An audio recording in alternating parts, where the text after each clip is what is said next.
Silver को शायद devils metal इसीलिए कहा गया है, लिटरली 2,90,000 पर आगे खड़े हो गए हैं हम 4,20,000 का लाइफ टाइम हाई लगा के। एनसीएक्स के ऊपर 27% डाउन में क्लोज हुए। स्पॉट सिल्वर जो है वो एक पॉइंट पर 34% तक डाउन था। मतलब टोटल जितनी सिल्वर 6-7 महीने पहले की नहीं थी उतनी सिल्वर एक दिन के अंदर गिरा दी। अब इस पूरे सिल्वर के एपिसोड से हमको क्या सीखने को मिलता है? सबसे पहले तो हमें ये चीज समझनी पड़ेगी, commodities are not stocks. Stocks जो है ना उनको बैक करने के लिए उनकी अर्निंग्स रहती है, वो 5-6 साल 10 साल कितना भी ऊपर चल सकते हैं, लेकिन कमोडिटीज के साथ ऐसा नहीं होता है। कमोडिटीज के अंदर ना उनको रोकने के लिए पावर्स आ जाती हैं, क्योंकि जैसे ही उनका प्राइस इंक्रीज होता है तो प्रोडक्शन करने वाली जो देश है उनको छोड़ के बाकी सबको नुकसान हो जाता है, तो उनको पुट डाउन करा जाता है। दूसरी चीज, जैसे ही वायबिलिटी इंक्रीज होती है, प्राइस में इंक्रीज होता है, वैसे ही सप्लाई बढ़ जाती है। तो ये डिमांड सप्लाई का सारा इक्वेशन बिगड़ने की वजह से बहुत ज्यादा शार्प मूव्स आते हैं, बहुत वॉलेटिलिटी हो जाती है। देखो यार, जब भी इतना वर्टिकल मूव आता है, इतनी ज्यादा इतना पैराबॉलिक मूव आ जाता है ना, इतना ज्यादा एक्सपेंशन हो जाती है, तो हमें ये चीज समझ जानी चाहिए कि अब कॉन्ट्रैक्शन हमारे बिल्कुल पास में खड़ी हुई है। आरएसआई लिटरली 95 पे पहुंच गई थी सिल्वर की। तो ये चीज हमें क्या इंडिकेट कर रहा था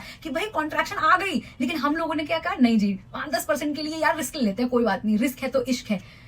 ये रिस्क है तो इश्क है वाला जो लॉजिक है ना, ये है बहुत अच्छा, सुनने में बढ़िया लगता है, लेकिन किसी दिन ना इश्क इश्क रह जाएगा स्टॉक मार्केट से और रिस्क लेने लायक कैपिटल खत्म हो जाएगी।